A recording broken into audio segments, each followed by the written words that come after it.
မြတ်စွာဘုရားသခင်ကိုရောမြတ်ဆွေတော်မျိုးတော်တို့အချင်းချင်းဖြစ်ပွားတဲ့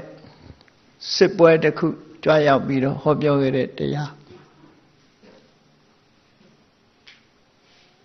ခုခေတ်နဲ့လိုက်လျောအောင်ငြိမ်းချမ်းရေးတရားပေါ့အဲ့ဒီငြိမ်းချမ်းရေးတရားကိုမှတ်တမ်းတင်ထားတာအတ္တဒန္တသုတ်လို့ခေါ်တယ်သုတ်တနိပါဒလို့ခေါ်တယ်ဂါထာဘာနာနဲ့ဖွဲ့စည်းပြီးတော့မြတ်စွာဘုရားရဲ့စကားတွေကိုမှတ်တမ်းတင်ထားတဲ့ပါဠိတော်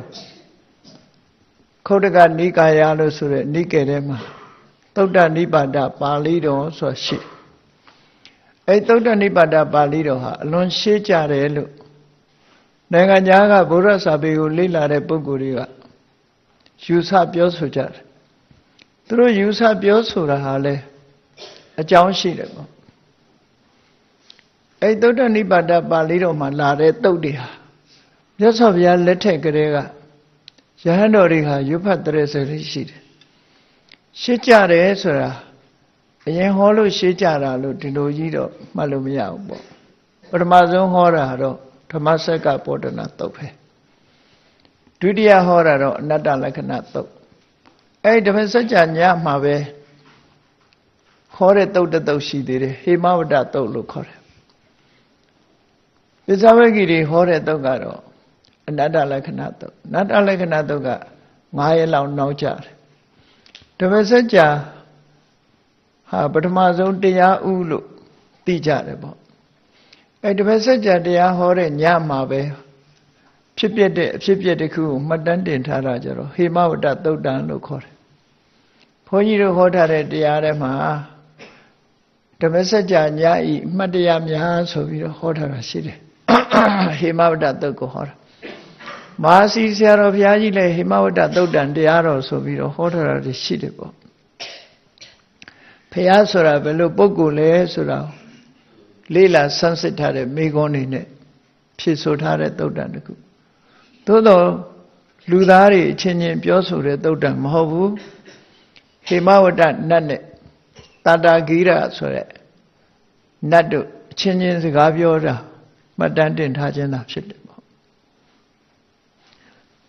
အဲ့ဒီလိုလွန်ရှိကြတဲ့သုတ်တံတွေထဲမှာမြတ်စွာဘုရားရဲ့စကားတော်တွေကိုကြပြာနဲ့ဂါထာဘာနာနဲ့ဖွဲ့ပြီးတော့ရေးထားတဲ့သုတ်တွေတသုတ်တသုတ်ကိုဂါထာ8ခုစီနဲ့ရေးထားတာဖြစ်သောကြောင့်အထကဝက္ခလို့ဒီလိုလဲသတ်မှတ်တယ်အထကဆိုတာ8ခုအစုမြတ်စွာဘုရားဟောကြားတဲ့အကြောင်းအရာလေးတွေကိုလေးနဲ့တဲ့တရားတွေကိုကျင့်သွားအောင်ဂါထာဘာနာနဲ့စုပြီးတော့ဘုရားလက်ထက်ကပဲနှုတ်သက်ဆောင်ခဲ့ကြတယ်အဝန္တိတိုင်းသားဖြစ်တဲ့သောဏကောလိဝိတဆိုတဲ့သောဏကောတိကဏ္ဍသူ့ရဲ့နားမှာပန်ဆင်ထားတဲ့နဂတ်ကြီးကအခုခေတ်တော့ဒီအမျိုးသားတွေနဂတ်ပန်နာဟာထူးဆန်းနေတယ်ပေါ့နော်ရှေးတုန်းကတော့အမျိုးသားအမျိုးသမီးနှစ်ဦးစလုံးဟာနဂတ်ပန်လေးရှိကြအခုခေတ်မှာတော့နဂတ်ပန်တဲ့လူဆိုရင်ထူးထူးဆန်းဆန်းကြည့်ရတယ်ဒါပေမဲ့ခဏခေတ်တော့နည်းနည်းနဂတ်ပန်တဲ့ယောက်ျားတွေလည်းများလာနဂတ်ပန်တဲ့လူတွေကြတော့စိတ်နဂတ်ကြီးလို့ခေါ်ကြတာအဲ့ဒီသောဏဆိုတဲ့လူကလည်းသူပန်ထားတဲ့နဂတ်ကြီးကဂရေတံလို့ခုခေတ်နဲ့ဆိုရင်တော့ဘီလီယံခေါ်တာပေါ့မီလီယံပြီးတော့ဘီလီယံဂရေတံနဲ့နဂတ်ကြီးကိုပန်ဆင်ထားတဲ့လူဆိုအဲ့ဒီသောဏသာသနာပေါင်းကြီးညိုနေတာကြာတော့လည်းပဲယဟန်နေရှားပါတဲ့နေရာမှာသူကအဝန္တိတိုင်းဆိုတာအိန္ဒိယဘုံမေဘက်ကအနောက်တောင်ပိုင်းကလာတဲ့လူ3နှစ်လောက်စောင့်ပြီးတော့မှသူယဟန်ဘဝရောက်လာဖះကိုမမြင်ဘူးသူ့ဆရာကမဟာကိစ္ဆာနမထေရနောက်ဆုံးမှာဖះစီရောက်လာတဲ့အခါကျတော့ထူးထူးခြားခြားသူ့ကိုမြတ်စွာဘုရားတချောင်းထဲမှာဖះနဲ့အတူနေခွင့်ပြုတယ် အဲ့ဒီညရောက်တဲ့အခါကျတော့သူကအထက်ကဝက်လို့ခေါ်တဲ့ဟောဒီသုတ်တန်နိဗ္ဗာန်ထဲက8ခုစီနဲ့ဖွဲ့စည်းထားတဲ့သုတ်တန်တွေကိုသူကြက်မှတ်ထားတဲ့အတိုင်းမြတ်စွာဘုရားရှေ့မှာရွတ်ဆိုပြီးတော့ပြမြတ်စွာဘုရားကိုယ်တိုင်ကနားထောင်အဲ့ဒါကြောင့်အထက်ကဝက်ကိကဆိုတဲ့အထက်ကဝက်လို့ဆိုတဲ့သုတ်တန်နိဗ္ဗာန်မှာပါလာတဲ့သုတ်တန်တွေကရှေ့ကြတယ်ဆိုတာအဲ့ဒီသဘောကိုဖော်ပြတာမြတ်စွာဘုရားကိုယ်တိုင်နာယူပြီးတော့ထိုခေတ်ကလေ့လာကြက်မှတ်တဲ့အခုခေတ်ပရိတ်ရွတ်တယ်လို့ပဋ္ဌာန်းရွတ်တယ်လို့နေမှာပေါ့ရအောင်ကြက်ပြီးတော့ရွတ်တဲ့ပုဂ္ဂိုလ်တွေများနောက်တစ်ခါအဲ့ဒီသုတ္တနိဗ္ဗာန်မှာပါတဲ့ပါရယနာဝက်ဆိုတာရှိတယ်ပါရယနာဝက်ကလည်းပဲအမျိုးသမီးတွေတောင်မှပဲနှုတ်သက်ဆောင်းပြီးတော့ညအခါတို့နန်းနဲ့စောစောတို့သာသာယာရွတ်လို့ရှိကြတယ်အဲ့ဒီခေတ်ကတော့ပရိတ်ရွတ်တယ်လို့သိမကြဘူးပဋ္ဌာန်းရွတ်တယ်လို့လည်းသိမကြဘူးအဲ့ဒီနန္ဒမာတာဆိုတဲ့ဥပတိကမကြီးဟာဒီတာရောတာယာနန်းနဲ့စောစောထပြီးတော့သူ့အိမ်အပေါ်တက်လာသာဆောင်မှာတက်ပြီးတော့လာသာဆောင်တက်ပြီးတော့ပါရယနာသုတ်တွေကိုရွတ်ဖတ်30နှစ်အဲ့ဒီပါရယနာဝက်ဆိုတာလည်းပဲပညာတတ်ဗြဟ္မဏ16ဦးကနေပြီးတော့မြတ်စွာဘုရားစီလာပြီးဘုရားဟုတ်မဟုတ်ဆိုတာမေးခွန်းတွေမေးဖို့စုံစမ်းလာကြတဲ့ပုဂ္ဂိုလ်တွေရဲ့မေးခွန်းတွေကိုမြတ်စွာဘုရားဖြေထားတဲ့သုတ်ဆိုအလွန်လေးနဲ့တဲ့သုတ်ပဲမြန်မာစာပေထဲမှာလည်းပဲရှင်မသီလဝန္တရေးတဲ့ပါရယနာဝတ္ထုဆိုတာရှိတယ်ဝတ္ထုကိုအဓိကထားပြီးတော့ရေးတယ်အဲ့ဒီပါရယနာသုတ်ဆိုတာလည်းပဲဟောဒီသုတ်တနိဗ္ဗာန်ထဲမှာပါလို့ရှေ့ကြတယ်လို့ဒီလိုပြောမှာနော်ရှေ့ကြတဲ့သုတ်တန်တယ်ဒါကြောင့်သုတ်တနိဗ္ဗာန်ကတရားတွေဟာဒီဟောပြောမှုလည်းပဲသိပြီးတော့များများဆဆမရှိဘူးဘုန်းကြီးတို့ပါရယနာဝက်ကိုတော့ပါရယနာဒေသနာဆိုပြီး9ညခွဲပြီးတော့ဟောပြောထားတာရှိတယ်ခက်ခဲတဲ့သုတ်တန်လေးတွေကိုလူတွေရဲ့နှလုံးသားထဲအသိဉာဏ်တွေကိုရောက်ရှိသွားအောင်လို့ဒီကနေ့လဲအတ္တဒါနသုတ်ကို2ရက်ခွဲပြီးတော့ဟောမယ်လို့ကြည့်ရှုလာခဲ့တာပေါ့နော်အတ္တဒါနသုတ်ဆိုတာအတ္တဒန္တဆိုတာကိုလှုပ်တဲ့ပြစ်မှုပဲမိမိကိုယ်တိုင်လှုပ်တဲ့ပြစ်မှုဒန္တဆိုတာဗမာတွေသုံးတဲ့ဒံတို့ပါတို့လာတဲ့စကားလုံးပဲအတ္တဒန္တသို့တော်ဒီနေရာမှာရည်ညွှန်းတာတော့ဒုစရိုက်ကိုရည်ညွှန်းတာကိုယ်တိုင်လှုပ်တဲ့လှုပ်ရပြစ်မှုတစ်ခုကိုယ်တိုင်လှုပ်တဲ့လှုပ်ရကြောင့်လူတွေဟာဒုက္ခရောက်တယ်ဆိုတဲ့အကြောင်းဟောတာအတ္တဒန္တသုတ်လို့ခေါ်တယ်ဂါထာပုဒ်ပေါင်းပုဒ်20ရှိတယ်အဲ့တော့ပုဒ်20ရှိတော့ဒီနေ့တော့10ဂါထာလောက်ဟောပြီးနောက်ရက်မှာ10ဂါထာလောက်ဟောရင်ဒီသုတ်ကိုပြည့်ပြည့်စုံစုံကြားနာကြရမှာဖြစ်တယ်အဲ့တော့ဒီသုတ်ဟောတာဟာလေထူးခြားတယ်နှစ်ဖက်စစ်တိုက်မလို့ပြင်ဆင်ပြီးတော့ရှေ့တန်းမျက်နှာရောက်ပြီးတော့နေကြတဲ့ရင်ဆိုင်တိုက်ပွဲကြီးတစ်ခုတိုက်တော့မဲ့ဆဲမှာမြတ်စွာဘုရားကြွလာပြီးတော့ဒီသုတ်ကိုဟောတာဒါကြောင့်မို့လို့မြတ်စွာဘုရားရဲ့မြတ်ဗုဒ္ဓရဲ့ငြိမ်းချမ်းရေးတရားလို့ဒီလိုဆိုအဲ့တော့စစ်တိုက်တယ်ဆိုတာလူတွေရှိနေသမျှတော့အချင်းများပြီးတော့ဒီလိုတိုက်ကြခိုက်ကြတာဆိုတာတော့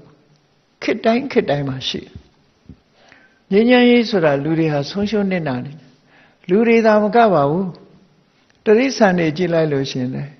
ခိုက်ရန်ဖြစ်ပြီးတော့တိုက်ခိုက်နေကြတာပဲတော်ထဲမှာရှိတဲ့တရိษံတွေလည်းရံပွဲနဲ့ပဲအဲ့တော့တရားတွေရဲ့လောကကြီးဟာငြိမ်းချမ်းစွာအတူရှင်တွဲနေထိုင်နေဆိုတာဟာအင်တန်မှရတော့ရခဲ့အခွင့်အရေးကြီးတယ်ပဲငြိမ်းချမ်းမှုဆိုတာမရှိသလောက်ဖြစ်တယ်တုံးနဲ့တူအချင်းများကြတယ်စကားများကြတယ်ရံဖြစ်ကြတယ်ရံဖြစ်ရုံမြင်မကဘူးတိုက်ကြတယ်ခိုက်ကြတယ်ဆိုတဲ့အဆင့်မျိုးထိအောင်ရောက်လာကြတယ်အဲ့ဒါတွေဟာဘာကြောင့်ဖြစ်နေတာလဲဆိုတာကိုမြတ်စွာဘုရားက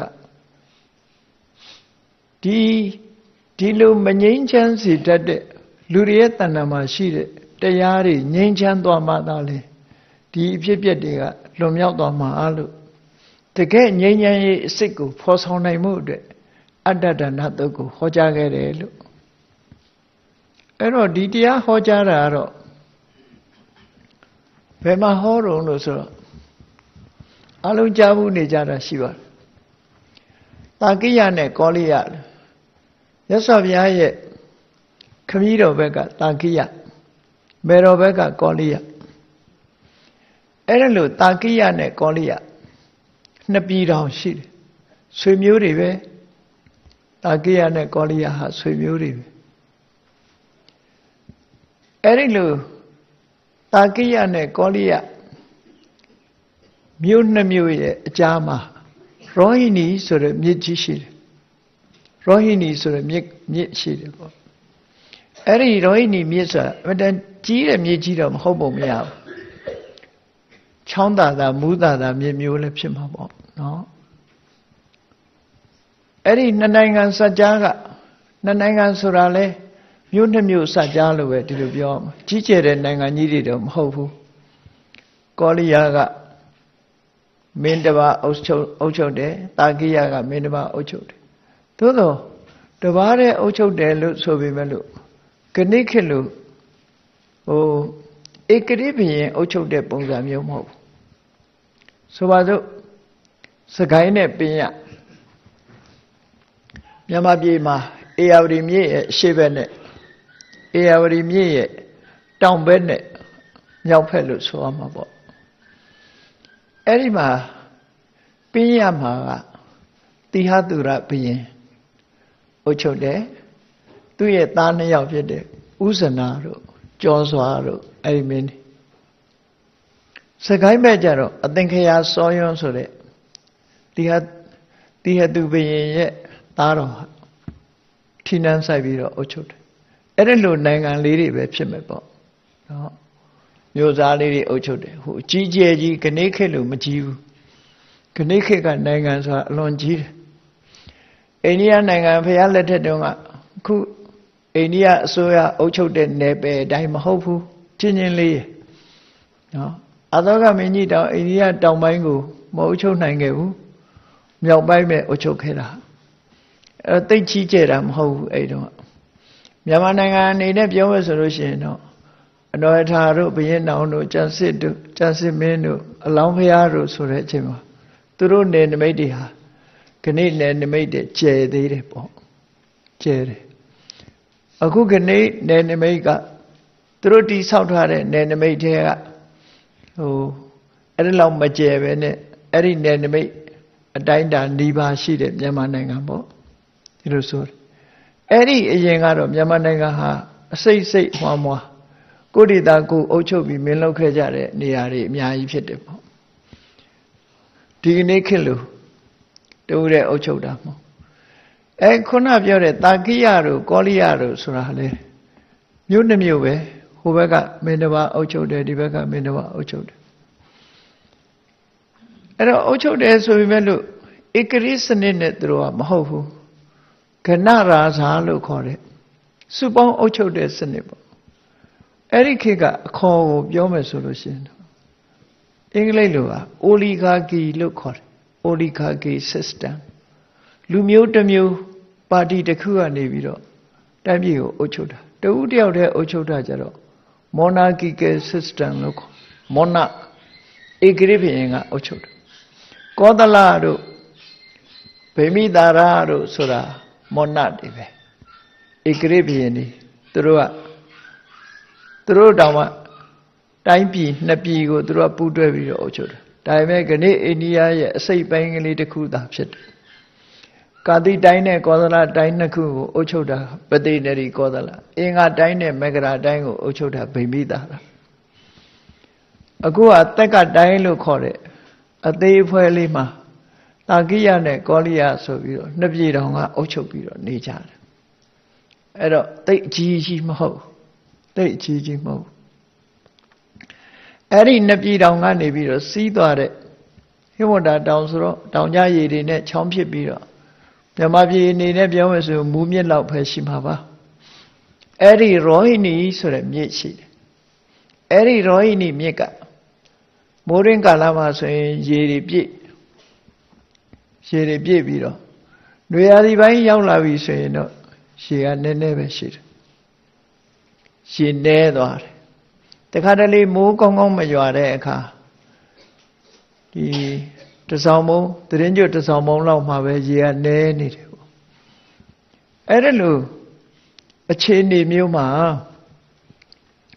တာကိယတွေကလည်းလဲလုံးကြတယ်ကောလိယတွေကလည်းလဲလုံးကြတယ်ရှေးမြန်မာဘုရင်တွေလည်းပဲလဲတွေအများကြီးလုံးကြတယ်ရှိခါအတွက်ကသူကအရေးကြီးတာ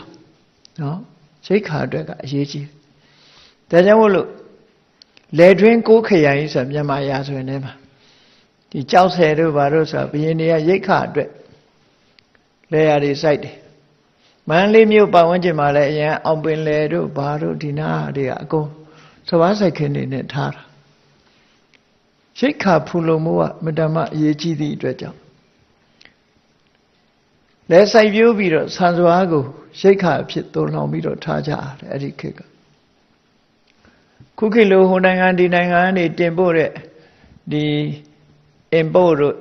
ရောင်းတဲ့ export တို့ကလည်းသိရှိတာမှမဟုတ်တာလေအဲ့တော့ကိုယ့်နေရာကိုဖူလုံအောင်လုပ်ကြဒီတာကိယနဲ့ကောလိယဆိုကတ်နေတာသိဝေးတာမဟုတ်ဘူးမြစ်တစ်မြစ်ချပြီးတော့ဟိုဘက်ကလေယာလုပ်ငန်းဒီဘက်ကလေယာလုပ်ငန်းဘုရင်တွေကိုယ်တိုင်သူ့ဝန်ထမ်းတွေနဲ့ဥဆောင်ပြီးတော့လုပ်ကြဆေးရဆေးရရှိတဲ့အခါမှာထွက်တိုက်ကြတာအဲ့ဒီအချိန်မှာဒါရှေးခေတ်ကပုံစံရှေးစနစ်ကိုညှော်မှန်းပြီးတော့ကြည့်ရင်ဒီလိုပဲမြင်ရအဲ့တော့တရက်ကြတော့ဘာဖြစ်လဲဆိုမိုးနည်းနည်းခေါင်တဲ့နှစ်မှာရောဟိနီမြေရတော်နေသွားတယ်တော်နေသွားတဲ့အချိန်မှာတာဂဝင်းတွေကလည်းသူတို့လည်းရေသွင်းဖို့လိုအပ်လာကောလိယတွေကလည်းသူတို့လည်းရေသွင်းဖို့လိုအပ်လာရေသွင်းဖို့လိုအပ်တဲ့အခါကျတော့ပထမဆုံးတို့ယူမယ်သူတို့ယူမယ်နဲ့ဆိုပြီးတော့အငင်းပွားတာစတာအဲ့တော့နှစ်နိုင်ငံနှစ်ပြည်တော်မသုံးလောက်ဘူးပေါ့တာကိယတွေကယူလိုက်လို့ရှိရင်ကောလိယကရေမရနိုင်ဘူးကောလိယတွေကယူလိုက်မယ်ဆိုရင်လည်းတာကိယတွေဘက်ကလယ်စပါးတွေထဲမှာရေရမှာမဟုတ်ဘူးအဲ့ဒါလို့အခြေအနေမျိုးဆုံသွားတယ်နော်ဒီမျက်မှောက်ခေတ်မှာတောင်မှပဲဂင်းငံမြေကြီးခွဲဝေသုံးစွဲမှုဆိုအိန္ဒိယနဲ့ဘင်္ဂလားဒေ့ရှ်စကားများတာရှိတယ်ပေါ့သူယူရင်သူကနေဆယ်တွေလှုပ်ပြီးတော့ယူမအောင်ဒီဘက်ကကန့်ကွက်အဲ့ဒါလို့လေထဲမှာရေသွင်းမှုကိစ္စနဲ့ပတ်သက်ပြီးတော့ပထမတော့လှုပ်သားချင်းချင်းစကားများကြတာတို့ယူမယ်ဟိုဘက်ကလည်းငါတို့ယူမယ်ဟိုဘက်ကလည်းမပေးနိုင်ဘူးငါတို့ဒီဘက်ကလည်းမပေးနိုင်နော်မျှတမယ်ဆိုရင်စိတ်မရှိဘူးလူတွေကတဖြည်းဖြည်းအငင်းပွားပြီးတော့ဘာတွေထိအောင်အလွန်ကျွံပြောလာတော့ဆိုတော့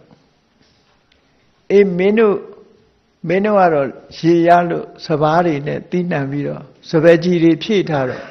ငါတို့ကမင်းတို့စီလာပြီးတော့ငွေကြေးတနာကင်ပြီးတော့မင်းတို့စီကနေခခရရလားဝယ်ရမှာလားမဝယ်နိုင်ဘူးတဲ့နော်တစ်ဖက်ကလည်းအဲ့လိုပြောတယ်ဟိုနောက်တစ်ဖက်ကလည်းအေးမင်းတို့စဘာကြီးတဲ့စဘာပြည့်ပြီးငါတို့စဘာကြီးမှမရှိလို့မင်းတို့စီခခရရလားဝယ်ရမှာလားအယောင်းနဲ့အဝယ်ဆိုတာတော်တော်များများသူကဝယ်တဲ့လူကအကယ်၍လိုအပ်လို့ဝယ်လာလို့ရှိရင်ရောင်းတဲ့လူက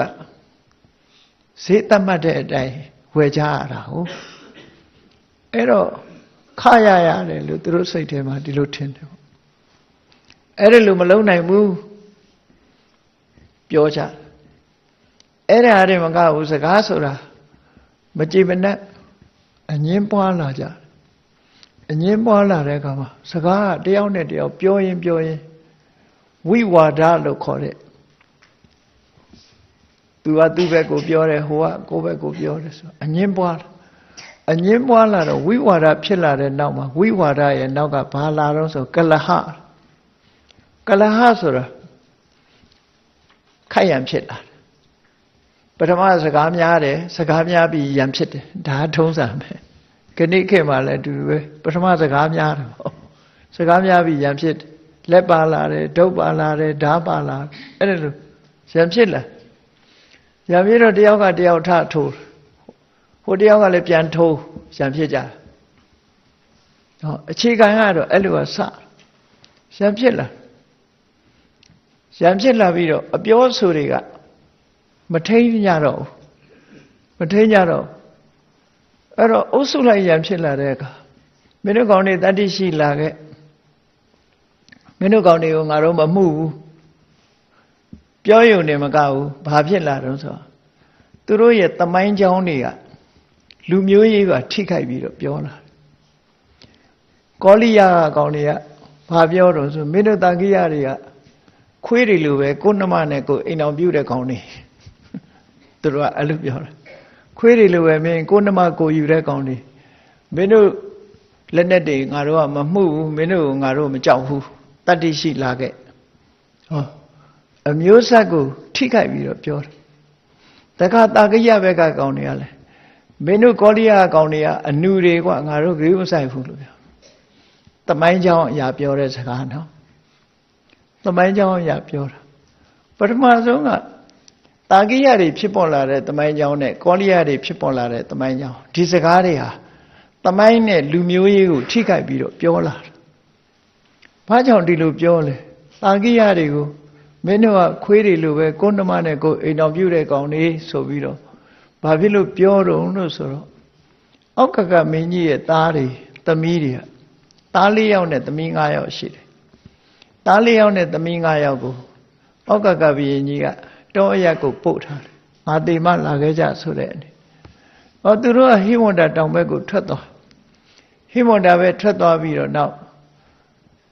ကပိလယတိကြီးနဲ့တွေ့တဲ့အခါကျတော့အဲ့ကျွန်းတော်တွေကကပိလယတိကြီးရဲ့သင်္ကန်းကျောင်းရာမှာကပိလဝတ္ထုဆိုတဲ့မြို့ကိုတည်ပြီးတော့နေကြတယ်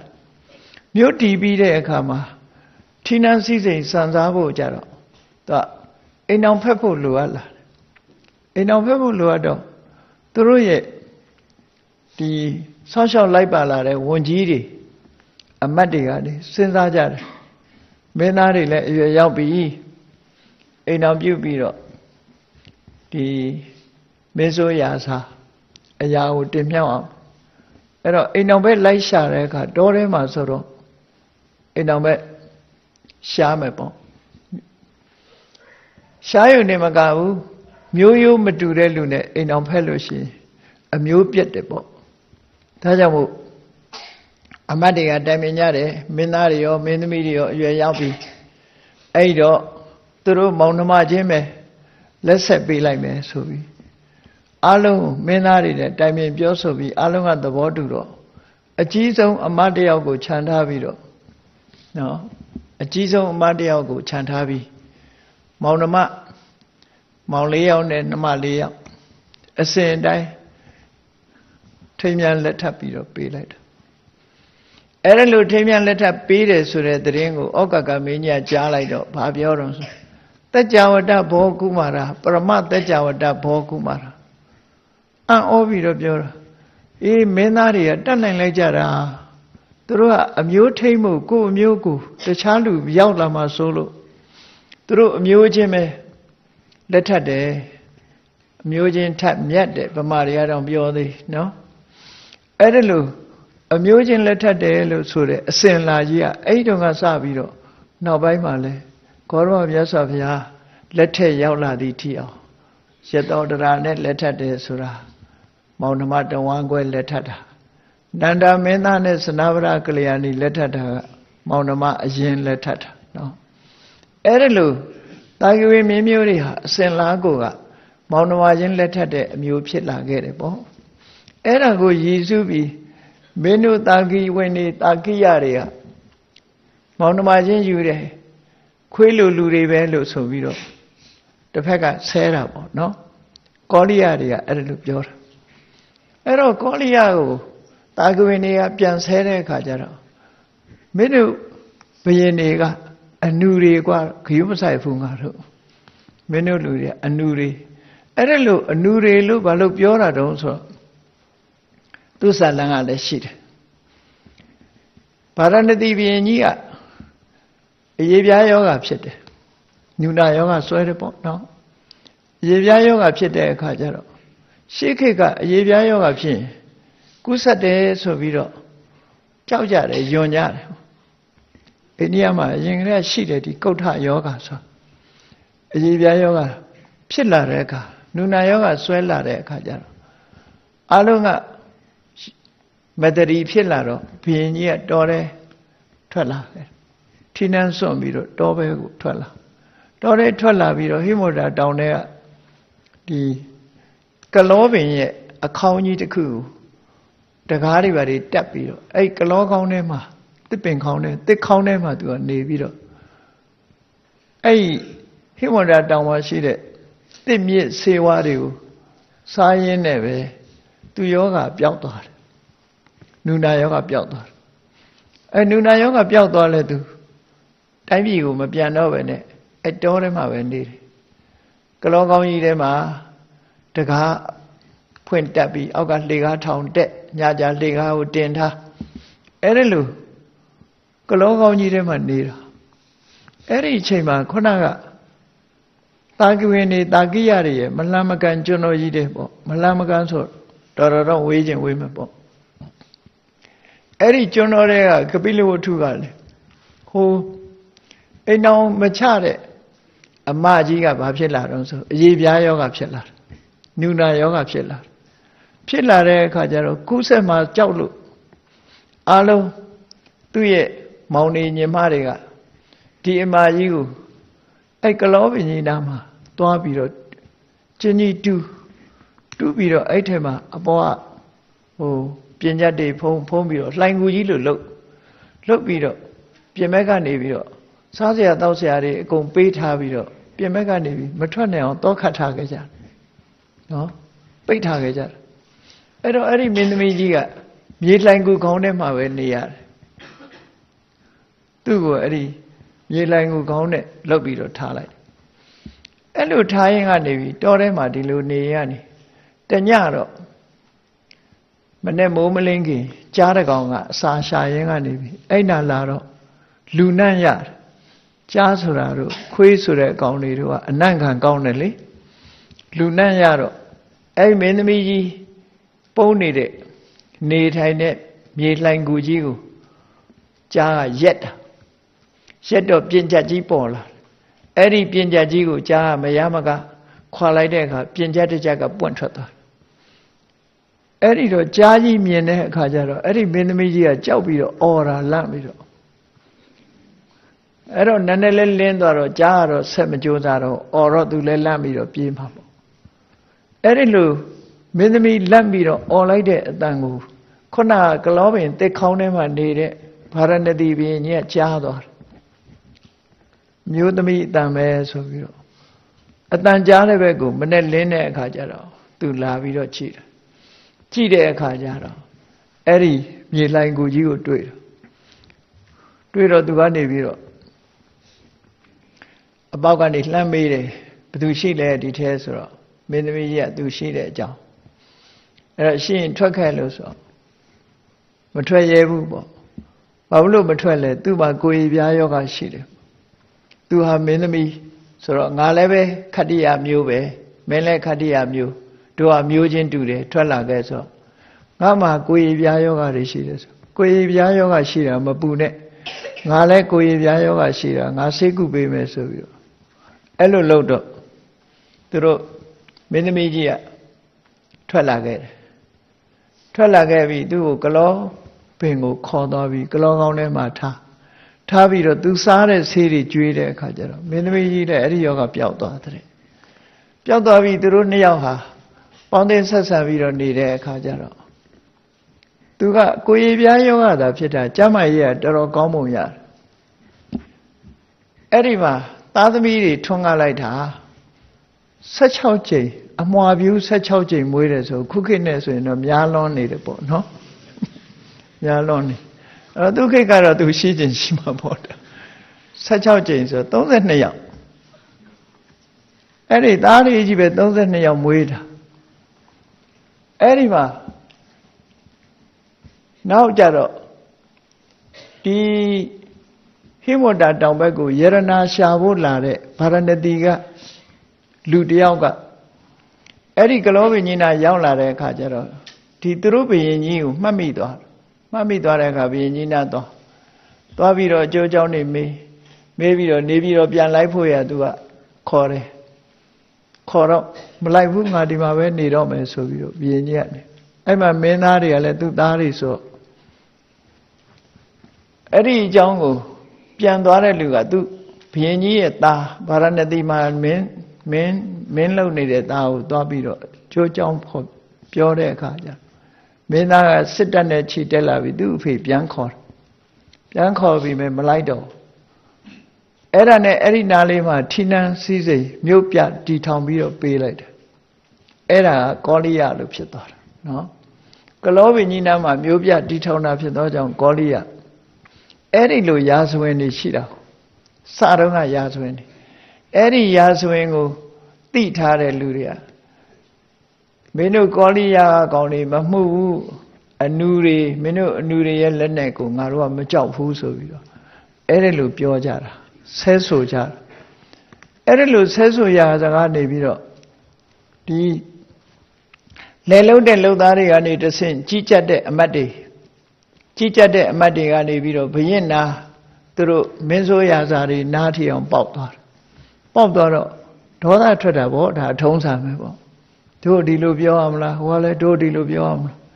ချမယ်ဒီကောင်းနေဆိုပြီးတော့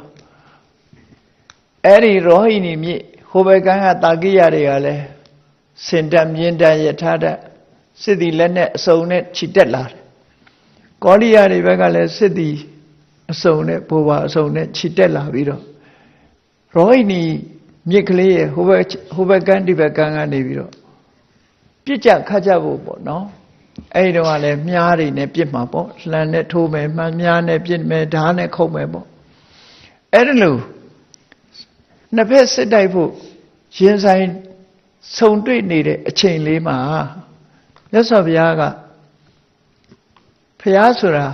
တနေ့နှစ်ကြိမ်လောကကြီးကိုကြည်တယ်။ဘာဖြစ်နေသလဲလောကကြီးဘာခက်ခဲတွေရှိသလဲဆိုတာမြတ်စွာဘုရားအမြဲတမ်းကြည်တယ်။အဲ့ဒါလိုကြည်တဲ့အခါကျတော့ဆွေတော်မျိုးတော်တွေဟာစစ်တိုက်ကြတော့မလို့နှစ်ဖက်ရင်ဆိုင်နေကြပြီစစ်ပြင်ပြီးတော့စစ်နှစ်ဖက်ရင်ဆိုင်တိုက်ဖို့ပြင်ဆင်နေကြတဲ့အချိန်အသင့်ဖြစ်နေတဲ့အချိန်ကိုမြင်လိုက်တဲ့အခါမြတ်စွာဘုရားကိုယ်တိုင်ပြုတ်ခနဲ့ကြွလာပြီးတော့ရောဟိနေမြစ်ကောင်းကင်ယံမှာမြတ်စွာဘုရားရောက်ရှိလာတယ်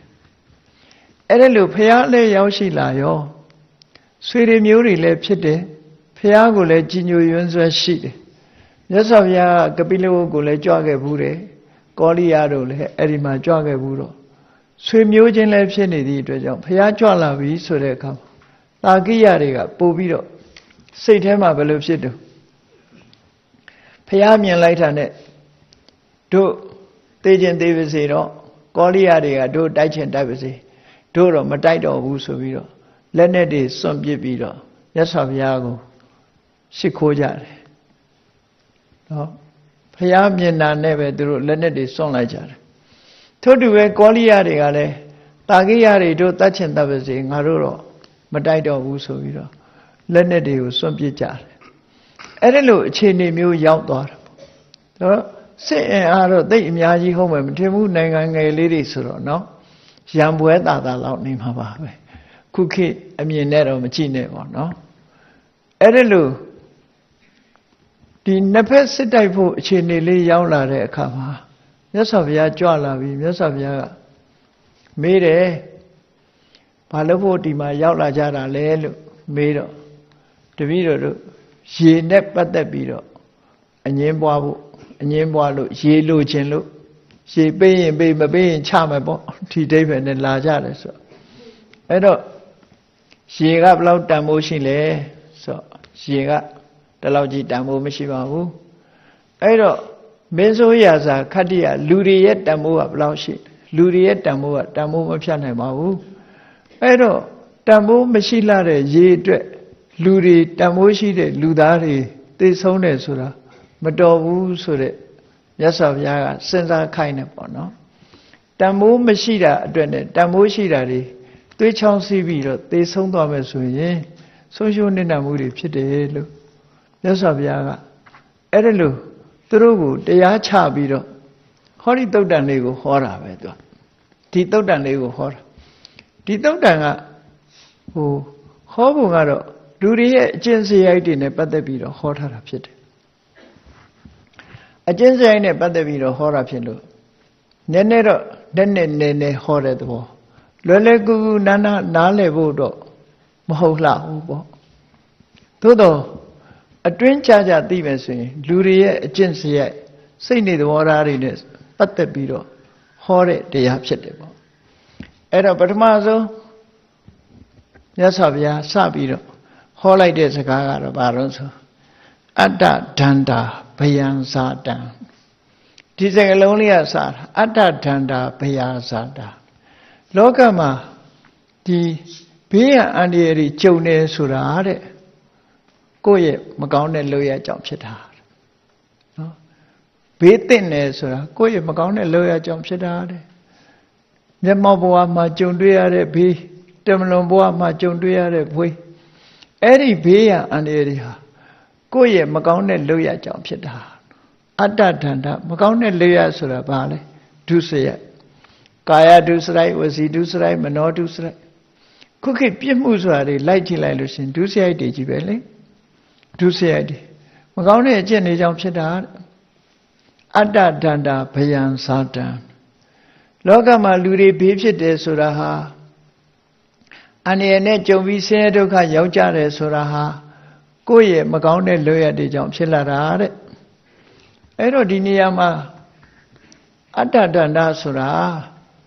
ဒုစရိုက်10ပါးကိုဆိုလိုတယ်ကာယဒုစရိုက်4ပါးဝစီကာယဒုစရိုက်3ပါးဝစီဒုစရိုက်4ပါးမနောဒုစရိုက်3ပါးလို့အဲ့ဒီဒုစရိုက်10ပါးကြောင့်လူတွေမှာ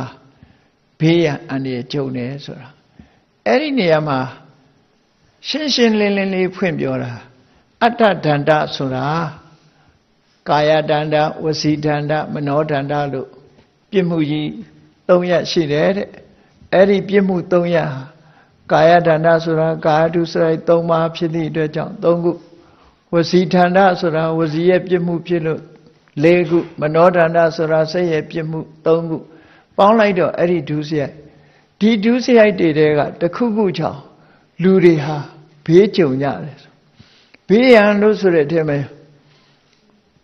ဆိုပါစို့ပြစ်မှုတစ်ခုကျွလွန်တယ်သူများပစ္စည်းကိုမတရားယူတယ်ခိုးဝှက်တယ်လူယူတယ်အဲ့ဒါလို့ပြစ်မှုတစ်ခုကျွလွန်တဲ့ပုဂ္ဂိုလ်တယောက်ပဲကြည့်ဆိုပါစို့လူသတ်မှုကျွလွန်တာလားလူရဲမှုကိုကျွလွန်တာလားသူတော်ဘာတာမယားကိုပြစ်မှားတဲ့ပြစ်မှုတွေကိုကျွလွန်တာလားအဲ့ဒီ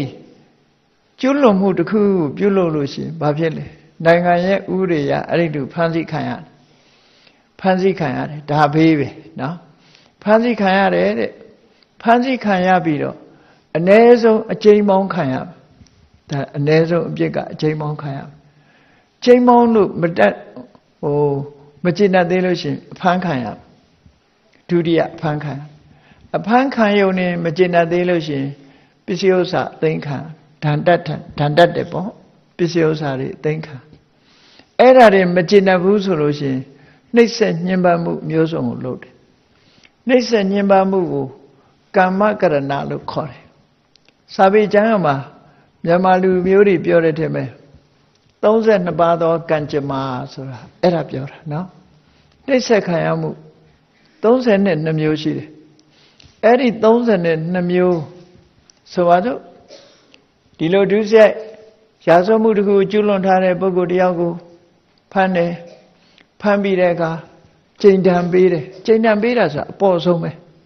နော်ခဏတောင်တချို့နိုင်ငံတွေမှာကျိန်တံပေးလို့ရှိတယ်အဲ့စာပေထဲမှာဒီပြစ်မှုအလိုက်လူတွေကိုဒဏ်ဒီအပြစ်ဒဏ်ပေးပုံတွေကအများကြီးပါတယ်ပထမတော့ကတာဟိပိတာလင်ဒီချိန်နဲ့ရိုက်တယ်ချိန်နဲ့ရိုက်တယ်ဆိုတာခုခေတ်မှာတချို့နိုင်ငံတွေမှာတော့မရှိဘူးပေါ့နော်တချို့နိုင်ငံတွေမရှိဘူးစင်ကာပူနိုင်ငံတို့လို့ဆိုတာကိန်းနဲ့ဆိုကြံရိုက်ချိန်နဲ့ရိုက်တဲ့ဒဏ်ရှိတယ် တန်ရှိသေးတယ်အဲ့တော့မြန်မာနိုင်ငံမှာလည်းယခင်ကတော့ရှိကောင်းရှိလိမ့်မယ်ကြော900ရင်900ရိုက်တယ်ဆိုတာလေအဲ့ဒီလိုချိန်နဲ့ရိုက်တာတို့ဒုံနဲ့ရိုက်တာတို့အမျိုးစုံနဲ့ပဲဘာပါတော့ဆိုခွေးစာကြွေးတာထိအောင်ပါရှေးတုန်းကတည်းကရှိတယ်အဲ့ဒါတလုံးကကြားလိုက်ကြမှာပေါ့မြောက်ကူတွေကခွေးစာကြွေးတယ်ဆိုတာနော်သူနခေဟိပိခါရပိတေဆိုအဲ့ဒါဟို32ပါးသောကံကြမ္မာဆိုတဲ့အဲ့ဒါတွေပါအတော့ကိုရဲဆက်ဆက်ညှင်းဆဲတဲ့ဤတွေနဲ့ပြစ်မှုတွေကိုပေးတာအဲ့ဒီမဲ့ဘာပါတော့ဆိုဒီအရှင်လက်လက်တခြင်းရှိုးတယ်လက်ဝကတိုင်တင်ပြီးတော့တခြင်းရှိုးထားတာဒါလည်းပြစ်မှုပေးတဲ့ထင်မယ်ပါအဲ့တော့လောကမှာရာဇဝမှုအပြစ်မှုခံရတဲ့ပုဂ္ဂိုလ်တိုင်းဟာမိမိရဲ့မကောင်းတဲ့လုပ်ရကြောင်းခံရတယ်လို့ဒီလိုဆိုတာမလုပ်ဘူးဆိုရင်သူဒါတွေခံရမှာမဟုတ်ဘူးအဲ့ဒါကိုရည်ညွှန်းပြီးတော့မြတ်စွာဘုရားဟောတာအတ္တဒန္တာဗယံဇာတံလောကမှာကြုံတွေ့ရတဲ့ဘေးတွေအလုံးဟာဒီမျက်မှောက်ဘဝမှာကြုံတွေ့ရတဲ့ဘေးတွေဟာပြစ်မှုတစ်ခုကိုကျူးလွန်လို့သာဖြစ်တယ်ထို့တူပဲတမလွန်ဘဝမှာတရိစ္ဆာန်ဖြစ်ရတယ်ပြိတ္တာဖြစ်ရတယ်ငရဲကြတယ်ငရဲဆင်းရဲတွေမျိုးစုံခံစားရတယ်ဆိုတာလည်းပဲကိုလွတ်ခဲ့တဲ့ပြစ်မှုတွေကြောင့်ခံစားရတာလို့ဒီလိုဆိုတာပေါ့နော်အေးဒီဘဝမှာလည်းပဲရာဇဝမှုကျူးလွန်ခဲ့လို့ရှိရင်ပြစ်မှုခံရတယ်အကုသိုလ်6နောင်ဘဝမှာလည်းပဲအပင်ငရဲဒုက္ခခံရတယ်ဆိုတာဟာကိုလှုပ်တဲ့မကောင်းမှုကြောင့်ဖြစ်ရတာပါလို့မြတ်စွာဘုရားဒီစကားလေးကစပြီးတော့ဟောတယ်နော်အတ္တဒန္တာဗယံဇာတံပြီးတော့မှစနံပတ္တထမေရကံအဲ့ဒါလို့ပြစ်မှုကျူးလွန်လို့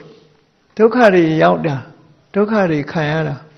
လူတွေဟာကြည်ရှောင်သလားလို့ဆိုမရှောင်ဘူးတဲ့စနံပတ္တထမေရကံကြည်စစနဲ့လူတွေဟာရံဖြစ်နေကြမတည့်ကြဘူးတဲ့အားလုံးဟာအငင်းပွားပြီးတော့ရံပြီးတောက်နေကြရံဖြစ်နေကြတယ်စနံပတ္တထမေရကံလူလောကကြီးတစ်ခုလုံးကိုကြည့်လိုက်ရံဖြစ်နေတာလူတွေတင်လားဆိုတော့မဟုတ်ဘူးတိရစ္ဆာန်တွေကြည့်လိုက်ခွေးတွေဆိုတကောင်ကိုက်တာကြားတွေဆိုလဲတကောင်ကိုက်တာဆင်တွေဆိုလဲတကောင်ထိုးတာနောက်ဆုံးမှာဘာမှမလုပ်တတ်ဘူးဆိုတဲ့ဒီသိုးကောင်တွေဟာတကောင်နဲ့ပြေးတယ်ပြီးခေါင်းချင်းတိုက်နေကြတယ်လေရံဖြစ်တာတော့မပြောနဲ့ကလအုပ်ကြီးတွေကလေဝင်းကြီးကအရှည်ကြီးတွေတစ်ကလအုပ်ကြီးတွေဟာရံမဖြစ်ဘူးအောင်းမေးမနေနဲ့ဖြစ်တယ်သူတို့ရံဖြစ်တာကလည်းရည်စရာကြီးပဲနော်သူတို့လေဝင်းကြီးတကောင်လေဝင်းကြီးရိုက်တာနဲ့ရှုံးတဲ့ကောင်လဲသွားတာလေဝင်းကြီးရိုက်တာသူတို့ကြလေဝင်းကြီးရိုက်တာလူတွေရံဖြစ်တာတော့လက်သီးနဲ့ထိုးတယ်ဒုံနဲ့ရိုက်တယ်အဲ့လိုလုပ်တယ်အဲ့ဒီကလအုပ်ကြီးတွေတစ်ကလအုပ်ကြီးတွေရံဖြစ်တာကြတော့လေဝင်းကြီးတွေကအရှည်ကြီးတွေအဲ့လေဝင်းတစ်ခုချင်းတဖုံးရိုက်တာနောက်ဆုံးနာသွားတဲ့ကောင်လဲသွားတာပဲရှုံးသွားအဲ့ဒီလိုရံဖြစ်နေကြတာပဲတဲ့သရဝါတွေဟာချင်းများပြီးတကောင်နဲ့တကောင်ရံဖြစ်နေကြတံဝေကံကိတ္တယိတာမိယထာတံဝေစိတံမယအဲ့ဒီလိုလူလောကကြီးရဲ့တတ္တလောကကြီးရဲ့မငြိမ်းချမ်းမှုတွေကိုငါကြည့်ပြီးတော့စိတ်ထဲမှာစိုးရင်ထိတ်လန့်မှုဖြစ်တယ်တဲ့ငါစိုးရင်ထိတ်လန့်မှုဖြစ်ခဲ့တယ်ဆိုတဲ့အကြောင်းကိုဘုရားရှင်းပြကြည်လေးတဲ့အာလုံးလောကသားတွေဟာညှင်းနေကြတယ်ခုံနေကြတယ်ဘယ်ငြိမ်းချမ်းလို့တော့ရံဖြစ်နေကြတာပဲအဲ့တော့အငင်းပွားပြီးတော့ရံများနေကြတဲ့လူလောကကြီးဒါတွေတွေ့ပြီးတော့ငါဟာ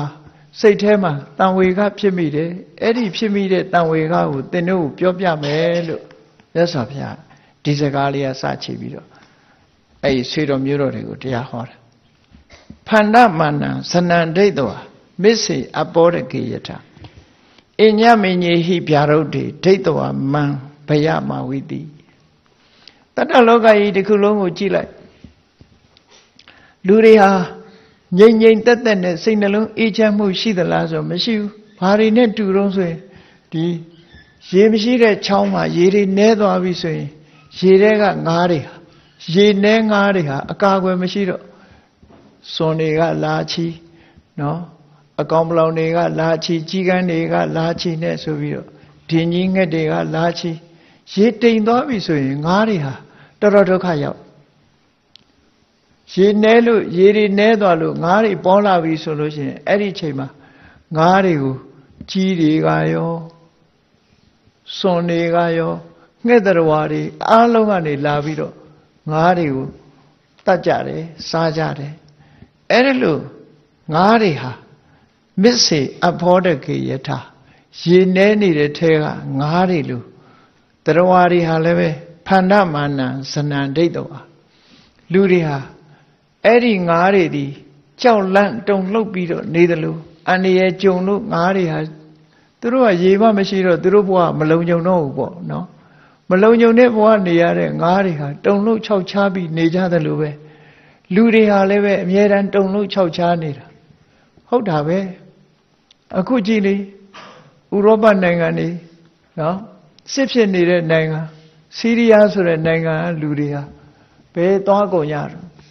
တန်းချီပြီးတော့လူ4 သန်းကျော်တခြားနိုင်ငံတွေကိုရွှေ့ပြောင်းပြီးတော့ပင်လယ်ခရီးတွေမှာစွန့်စားပြီးဒီလုံခြုံမှုမရှိတဲ့နေရာကနေထွက်ခွာပြီးလုံခြုံမှုရလို့ရညာလူတွေဟာတုန်လှုပ်ခြောက်ခြားပြီးတော့ပြေးလွှားနေကြတယ်စစ်ပြေးဒုက္ခသည်ဆိုပြီးတော့ဖြစ်နေဒါဖြစ်မြဲပဲလောကလူသားတွေဟာဒီတိုင်းပဲတစ်ချိန်တုန်းကမြန်မာနိုင်ငံမှာလည်းပဲဒုတိယကမ္ဘာစစ်အတွင်းကလူတွေဟာဒီလိုပဲတုန်လှုပ်ခြောက်ခြားပြီးတော့ပြေးကြရလွှားကြရမြန်မာနိုင်ငံမှာလည်းပဲအတိုင်းအတာတစ်ခုရစစ်ဖြစ်တဲ့ဒေသမှာရှိကြတဲ့လူတွေဟာအိတ်ကောင်းခြင်းမအိတ်ရစားကောင်းခြင်းမစားရနဲ့ဒီလိုတုန်လှုပ်ခြောက်ခြားပြီးရေနေအိုင်ထဲကငါးတွေလိုပဲအမြဲတမ်းစိုးရိမ်တကြီးနဲ့ငြိမ်းချမ်းမှုမရဘဲနဲ့တုန်လှုပ်နေကြမှာပဲနော်တုန်လှုပ်နေတယ်ဆိုတာကြည့်တရားဝါတွေကိုကြည့်လိုက်မယ်ဆိုရင်ငြိမ်းနေတဲ့အခါလို့မရှိဘူးလောဘဖြစ်လို့တုန်လှုပ်တယ်ဒေါသဖြစ်လို့တုန်လှုပ်တယ်မောဟဖြစ်လို့တုန်လှုပ်တယ်မာနတွေဖြစ်လို့တုန်လှုပ်တယ်ဟောလူတွေဟာအယူဝါဒမမှန်တာတွေကြောင့်လူတွေဟာတုန်လှုပ်နေကြတယ်ငြိမ်သက်အေးချမ်းနေတာမဟုတ်ဘူးအမြဲတမ်းသက်ရှိတ attva တွေဟာတုန်လှုပ်ခြောက်ခြားပြီးတော့နေကြတယ်အဲ့ဓာတွေကိုကြည့်ပြီးတော့အညတ်မင်းကြီးဟိဗျာရုပ်တွေတယောက်နဲ့တယောက်ဆန့်ကျင်နေကြတာညီညီညွတ်ညွတ်ရလို့မရှိဘူးအဲ့တော့တခြားနေရာမကြည့်နဲ့ကိုမြန်မာနိုင်ငံမှာပဲကြည့်ညီညွတ်ညွတ်ရလို့မဟုတ်ဘူးနော်တစ်ဖွဲ့နဲ့တစ်ဖွဲ့တစ်ပါတီနဲ့တစ်ပါတီတိုက်ခိုက်ပြီးတော့ဒီလှုပ်ရှားနေကြတယ်ဆန့်ကျင်ဘက်တွေလှုပ်နေကြတယ်အဲ့တော့စုပေါင်းညီညွတ်ပြီးတော့တိုင်းပြည်အေးချမ်းသာရအောင်ဆောင်ရွက်မယ်လို့ဒီလိုစိတ်မရှိကြဘူးငါပါတီကအနိုင်ရမယ်သူပါတီကအနိုင်ရမယ်နဲ့ဆိုအင်းညမင်းကြီးဟိဗျာရုပ်တွေပဲတုံးနဲ့တူတိုက်ခိုက်ပြီးတော့နေကြတယ်တိုက်ခိုက်ပြီးတော့အဲ့လိုအချင်းချင်းတိုက်ခိုက်ပြီးတော့နေကြတာတွေကိုမြင်ရတဲ့အခါကျတော့တဲ့မြတ်စွာဘုရားဒါတွေကိုကြည့်ပြီးတော့ငါဟာဒီတစ်ချိန်တုန်းကပေါ့လောကကြီးကိုကြည့်ပြီးတော့တန်ဝေကတွေဖြစ်လာတယ်တဲ့ငါမှာလောကကြီးဟာငြိမ်းချမ်းမှုမရှိဘူးအဲ့ဒါဒီအချင်းချင်းတိုက်ခိုက်ပြီးအချင်းများနေကြတာကြည့်ပြီးတော့လောကကြီးဟာငြိမ်းချမ်းမှုကကင်းနေပါလားလို့ဆိုပြီးတော့ထိတ်လန့်တုန်လှုပ်တဲ့စိတ်တွေငါမှဖြစ်လာခဲ့ဘူးတယ်ဒီလိုဆိုတာပေါ့နော်မငြိမ်းချမ်းတဲ့လောကကြီးကြည့်အဲ့ဒီမှာလောကကြီးရဲ့အစစ်အမှန်သဘောတရားတွေကိုမြတ်စွာဘုရားဗာဆက်ပြီးတော့ပြောတော့တမန္တမတာရောလောကောလောကကြီးကတကယ်ခိုင်မာတဲ့အနှစ်သာရတစ်ခုမှမရှိပါဘူးတဲ့ဘယ်လောကကြည့်လိုက်ကြည့်တယ်လူတွေကြည့်ရင်လည်းချမ်းသာမှုခိုင်မြဲတဲ့ချမ်းသာရှိလားမရှိဘူးလူတွေဟာအာမခံဘယ်ဟာမှမရှိဘူးတစ်သလုံးမင်းချမ်းသာရမယ်လို့အာမခံမရှိဘူးနော်အခုချမ်းသာနေပြီမဲ့တော်ကြချမ်းသာကြမှာချမ်းသာတယ်အဲ့ဒါလို့ချမ်းသာမှုဆိုတာမရှိဘူးခိုင်မြဲတဲ့အနှစ်သာရဆိုတာလည်းမရှိဘူးချမ်းသာဆိုတဲ့အနှစ်သာရဆိုတာလည်းမရှိဘူးကိုလွတ်ချင်တာကိုဖြစ်ချင်တာထာဝရဖြစ်တယ်ဆိုတဲ့အနှစ်သာရလည်းမရှိဘူးအနှစ်သာရကင်းမဲ့နေတယ်ကိုစဉ်းစားကြည့်အနှစ်သာရဆိုတဲ့သဘောတရားဟာထာဝရခိုင်မာပြီးတော့အရှိတည်တတ်တဲ့အရာသာဖြစ်တယ်ဘုန်းကြီးတို့တွေရထားတဲ့ချမ်းသာလေးကြည့်လိုက်စိတ်နှလုံးအေးချမ်းမှုလေးဟာအမှန်တမ်းတူတောင်းတဲ့အချိန်လေးပဲနော်ဘဝကလည်းအမှန်တမ်းတူတောင်းတဲ့ခဏိနဲ့နဲ့ဖြန်လူရဲ့ရုပ်ဆင်းဟာပြောင်းလဲပြီးတော့အကြီးကျယ်ပြောင်းသွားပြီနော်ဘဝဟာဒီကနေ့ခေတ်မှာဆိုရင်တက်တန်းဆိုတာအလွန် တူထောင်းနေတယ်တူထောင်းသည့်အတွက်ကြောင့်တချို့ပညာရှင်တွေက85နှစ်တန်းလို့တောင်သတ်မှတ်ထားတယ်သတ်မှတ်ထားတော့လူရဲ့ဘဝခန္ဓာဟာအမြဲတမ်းပြောင်းလဲနေတာဖြစ်သောကြောင့်တည်ငြိမ်နေတဲ့အနှစ်သာရကင်းမဲ့နေချမ်းသာဒုက္ခဆိုတာလည်းပဲအဝတ္တမခိုင်မြဲတဲ့ချမ်းသာဒုက္ခမျိုးမရှိဘူးမချမ်းသာဘူးဆိုတာဟာနော်ပစ္စည်းဥစ္စာရှိလဲစိတ်ချမ်းသာခြင်းမှချမ်းသာတယ်လူမှာဆင်းရဲဒုက္ခတွေကများပြီးတော့နေကြတယ်ဆိုရင်ဒုက္ခတွေနဲ့နေကြရတယ်ဘယ်တော့ဘာဖြစ်မလဲဆိုတဲ့ဆိုရင်ဒုက္ခဒါဒီလိုဆိုရင်ဒုက္ခမရှိရင်လည်းဘယ်တော့ယောဂဖြစ်မလဲဆိုတဲ့ဆိုရင်ဒုက္ခကျမ်းမာရေးအတွက်ဆိုရင်ဒုက္ခပစ္စည်းရေးအတွက်ဆိုရင်ဒုက္ခနေထိုင်ရေးအတွက်ဆိုရင်ဒုက္ခဆိုတာတွေနဲ့ဒုက္ခဆိုတဲ့အနှစ်သာရဘယ်မှာရမလဲရဘူးနောက်ဆုံးမှတွက်ကြည့်လိုက်သိမဝေးတော့သောအချိန်တွင်းမှာဘဝကြီးတစ်ခုဆုံးသတ်ရတော့မယ်ဆိုတော့ဘယ်လိုလုပ်ပြီးတော့ချမ်းသာဒုက္ခရနိုင်မလို့မရနိုင်ဘူးတဲ့ဒါကြောင့်မို့ဒါကိုပြောတာတမန္တမတာရောလောကောပတ်ဝန်းကျင်လောကကြီးကြည့်လိုက်လို့ရှင်ထာဝရတည်မြဲနေတာမဟုတ်ဘူး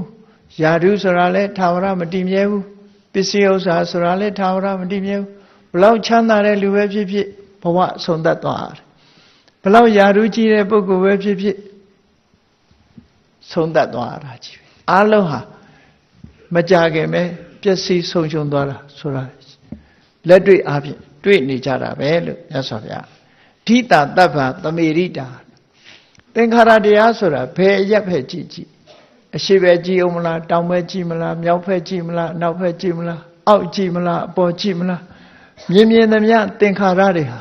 လှုပ်ရှားပြောင်းလဲနေတဲ့အရာတွေသာဖြစ်တယ်နော်လောကကြီးတစ်ခုလုံးဟာလှုပ်ရှားပြီးတော့တည်ငြိမ်မှုမရှိတဲ့အနေအထားတစ်ခုရှိတယ်တဲ့လောကကြီးကအနှစ်သာရကင်းမဲ့တယ်တည်ငြိမ်မှုမရှိဘူးအယမျက်နှာအလုံးဟာလှုပ်ရှားပြီးတော့ငြိမ်သက်မှုတွေပျက်စီးပြီးတော့နေတယ်အဲ့ဒီလိုလောကကြီးထဲမှာအိဋ္ဌံဘဝနမတ္တနောနတ္တတသိအနောတိတံလုံခြုံစိတ်ချရတဲ့နေရာလို့လူတွေဟာဘလောက်ပဲလိုချင်နော်ဒီနေရာလေးအပြင်ငါမှာတကယ်ကိုပါရာဒိုက်ပါပဲအင်တမအေးချမ်းတဲ့နေရာလေးလို့ဆိုပြီးတော့စိတ်ကထင်ပြီးတော့ပါရာဒိုက်လို့ဆိုပြီးတော့နေလိုက်လို့ရှိရင်ပါရာဒိုက်မဖြစ်ဘဲနဲ့ပါရာလိုက်ဖြစ်သွားမှာပဲဘယ်နေရာမှပါရာဒိုက်ဖြစ်เสียမရှိဘူးတဲ့အဲ့ဒါကြောင့်မို့နတ္တတသိအနောတိတံဒီမကောင်းတဲ့အရာတွေရဲ့လွှမ်းမိုးမှုမခံရတဲ့နေရာမျိုးဆိုတာလူလောကကြီးတွေမှာရှာကြည့်ဘယ်နေရာနေအိုခြင်းနာခြင်းသေခြင်းဆိုတဲ့ဆင်းရဲဒုက္ခတွေကလာမှာပဲတဲ့ဘယ်နေရာမှမလွတ်ကင်းဘူးဆိုတာကိုမြတ်စွာဘုရားလောကကြီးရဲ့သဘာဝကိုထောက်ပြတာနော်အဲ့တော့ငြိမ်းချမ်းရေးမရတာဟာဒါတွေမမြင်လို့လူတွေကရံဖြစ်နေကြတာဒါတွေမြင်လိုက်မယ်ဆိုလို့ရှိရင်ရံဖြစ်နေလို့အလကားပဲလှုပ်တဲ့လှုပ်ထိုက်တာကိုစုပေါင်းလက်တွဲပြီးညီညာညာလှုပ်ကြမယ်အများကောင်းကျိုးတို့ရအောင်လုပ်မယ်ဆိုရင်စိတ်ဓာတ်တွေပေါ်လာမှာပေါ့အဲ့ဒါလို့မဟုတ်ဘဲနဲ့အချင်းများပြီးတော့ရံဖြစ်နေကြလို့ရှိရင်ဒီဟာကအောင်မြင်မှုဆိုတာမရနိုင်ဘူးတဲ့နောက်ဆက်ပြီးမြတ်စွာဘုရားဘာဟောတော့ဩတာနေတွေ့ဝဗျာရုတ်တိဒိဋ္ဌဝမေအရတိဟုအထိဋ္ဌတန်လမတ္တခိဒုဒ္ဒတံဟရယနေတိတံဩတာနေတွေ့ဝဗျာရုတ်တိဘယ်အရာပဲဖြစ်ဖြစ်အဆုံးသတ်သွားတာတွေကြီးပဲမြင်တယ်နော်နုပြုံမှုကဘယ်မှာအဆုံးသတ်သွားတော့အိုခြင်းမှာအဆုံးသတ်သွားတယ်ကျမ်းမာမှုကဘယ်မှာအဆုံးသတ်သွားတော့မကျမ်းမာမှုမှာသွားအဆုံးသတ်တယ်အသက်ရှင်ခြင်းကဘယ်မှာသွားအဆုံးသတ်တော့သေဆုံးခြင်းမှာအဆုံးသတ်တယ်ယာဓုကြီးတာလည်းပဲယာဓုကြခြင်းမှာပဲအဆုံးသတ်တာပဲเนาะပစ္စည်းဥစ္စာချမ်းသာခြင်းကလည်းပဲဆင်းရဲမွဲတေခြင်းမှာပဲအဆုံးသတ်တယ်ဒီလိုပဲလောကကြီးသဘာဝကြည့်လိုက်မယ်ဆိုရင်ဒီလိုတစ်ခုနဲ့အဆုံးသတ်နေကြတာကြီးပဲအဆုံးမသတ်တဲ့လူမရှိဘူး။အိုခြင်းတရားမှာအဆုံးသတ်မယ်၊နာခြင်းတရားမှာအဆုံးသတ်မယ်၊သေခြင်းမှာအဆုံးသတ်သွားမယ်။နော်။နုပြုမှုတွေရဲ့အဆုံးသတ်ဟာအိုခြင်းပဲဖြစ်တယ်။ကျမ်းမာမှုရဲ့အဆုံးသတ်ဟာနာခြင်းပဲဖြစ်တယ်။အသက်ရှင်ခြင်းရဲ့အဆုံးသတ်ဟာသေဆုံးခြင်းပဲဖြစ်တယ်။ဒီလိုလောကကြီးမှာရရှိမှုရဲ့အဆုံးသတ်မှာမရခြင်းပဲဖြစ်တယ်။ဂုံတရင်ကြီးခြင်းရဲ့အဆုံးမှာဂုံတရင်မဲ့ခြင်းပဲဖြစ်တယ်။ချီးမွမ်းခံရခြင်းရဲ့ ချီးမွမ်းခံရခြင်းဟာကဲ့ရဲ့ရှုတ်ချခြင်းမှာပဲအဆုံးသတ်တယ်ဒုက္ခမှန်သမျှဒုက္ခမှာပဲအဆုံးသတ်တယ်ဟောအဆုံးသတ်တည်တဲ့ကြီးပဲအကုန်လုံးပဲเนาะအဆုံးသတ်ဘယ်တော့မှထာဝရယာတုထာဝရပစ္စည်းဥစ္စာထာဝရတည်မြဲတဲ့ဘဝဆိုတာဘယ်ဟာမှမရှိဘူးတဲ့ဩတာနေတွေ့ဝနောက်ဆုံးအဆုံးသတ်မှာကြီးပဲဗျာဒုတ်ဒီတဲ့ကိုမလို့ချင်တာတွေဖြစ်မယ်ဘယ်တော့မှကိုအလိုချမဖြစ်ဘူးကိုရဲ့ဆန့်ကျင်မဲ့ပဲဖြစ်မှာပဲကိုကထာဝရနုနုပြိုပြိုလေးနေခြင်းနဲ့အိုးလာပြီမရဘူးเนาะထာဝရနုပြိုခြင်းမိမဲ့လို့အိုးလာတယ်ထာဝရကြမ်းမှခြင်းမိမဲ့လို့ယောဂဖြစ်လာတယ်ထာဝရနေခြင်းမိမဲ့လို့သေခြင်းတရားနဲ့ရင်ဆိုင်ရတယ်လောကမှာအောင်မြင်ကြီးပွားသူထာဝရဖြစ်ခြင်းတော်လည်းပဲကြာဆုံးသူဖြစ်သွားတယ်ဒီလိုလောကရဲ့သဘာဝဩတာနေတွေ့ဝဗျာဒုဋ္ဌိလောကကြီးဟာမကောင်းတာနဲ့အဆုံးသတ်မယ်ဆန့်ကျင်ဘက်နဲ့အဆုံးသတ်သွားမယ်အဲ့ဓာတွေကိုမြင်ရတဲ့အခါဒိဋ္ဌဝါမေအရတိအဟုလောကကြီးကစိတ်ပြက်ပြီးညှင်းငွေ့စရာကြီးပဲဘယ်ပြောစရာရှိမလဲလောကလူတွေကကြမ်းဖန်ပြီးတော့သာပြောနေကြတာတကယ်အလေးနဲ့စဉ်းစားကြည့်ပြောစရာတစ်ခုမှမရှိဘူးဒီလိုဆိုတာပေါ့နော်ငါရတာတွေကခဏပဲဆိုတာတွေကိုလူတွေဟာမစဉ်းစားနိုင်ကြဘူးပေါ့အောင်မြင်လာလို့ရှိရင်မိုးမမြင်လေမမြင်ဖြစ်လာတယ်ကြာဆုံးသွားပြန်တော့လည်းပဲခြေမကင်ပြီးလက်မကင်ပြီးဖြစ်လာတယ်လူတွေရဲ့စိတ်ဓာတ်ဟာအဲ့ဒီလိုဖြစ်အမှန်သိမဲ့ဆိုလို့ရှိရင်ကတော့ဒီလိုဖြစ်เสียအကြောင်းမရှိဘူးတဲ့အဲ့ဒါကြောင့်မို့ဒါတွေမြင်လိုက်တဲ့အခါလောကကြီးမှာပျော်ရွှင်တယ်ဆိုတာမရှိတော့ဘူးအဋ္ဌထတန်လတ်မတ်တခိန်ဘာတွေတွေ့ရထုတ်တတံဟရယနေတိတံလူတွေရဲ့နှလုံးသားထဲမှာရှိနေတဲ့စူးဝင်နေတဲ့ညောင်ကြီးတွေကိုလည်းပဲမြင်ရတယ်နော်လူတွေဟာစိတ်နှလုံးအေးချမ်းမှုဆိုတာမရှိဘူးညောင်စူးနေတာဘာတွေတော့ဆိုရင်လောဘဆိုတဲ့ရာဂဆိုတဲ့ညောင်ကြီးစူးနေတယ်တွေ့တာတယ်တတ်မဲ့တယ်ခင်မင်းတယ်နော်မခွဲနိုင်ဘူးမခွာနိုင်ဘူးရာဂလိုချင်တယ်သိမ့်ပိုက်တယ်ရာဂတန်လမုန်းတီးတယ်နော်ကိုယ်အဖွဲ့မဟုတ်ဘူးဆိုရင်မုန်းတယ်ကိုယ်အဖွဲ့ဆိုရင်တွေ့တာတယ်ဒေါသတန်လရာဂတန်လဒေါသတန်လမာနတန်လကိုထင်ကြီးတယ်မာနတွေဖြစ်တယ်တောကတန်လစိုးရိမ်တယ်ဆိုတဲ့ညောင်ကြီးရှိတယ်အမှန်မသိဘူးဆိုတာတွေတန်တရားမကင်းဘူးဆိုတာတွေဒါတွေဟာလည်းပဲဆူးညောင်နေပဲအဲ့ဒီညောင်နေဟာဘယ်မှာရှိတုံးလို့ဆို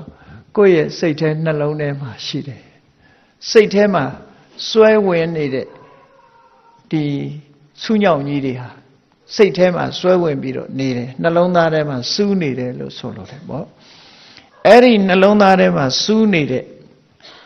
ညောင်ကြီးတွေရှိနေတယ်ဆိုတာဟာမြင်ခဲ့ပါတယ်တဲ့ကိုယ်တဏ္ဍမာဒီအေးချမ်းမှုကိုဖျက်ဆီးတတ်တဲ့မိမိစိတ်ထဲနှလုံးထဲမှာဖြစ်ပေါ်နေတဲ့ဒီညောင်ကြီးတွေကိုမြင်ရခဲ့ပါတယ်တေးသေးချာချာအသိဉာဏ်နဲ့ဆင်ញင်သုံးသပ်ကြည့်မှသာမြင်နိုင်တယ်တဲ့တမန်အဖြစ်မမြင်နိုင်ဘူးတဲ့မြတ်စွာဘုရားယေနတန်လေနဩတိန်နောဓိတာတပ္ပဝိဓာဝတိ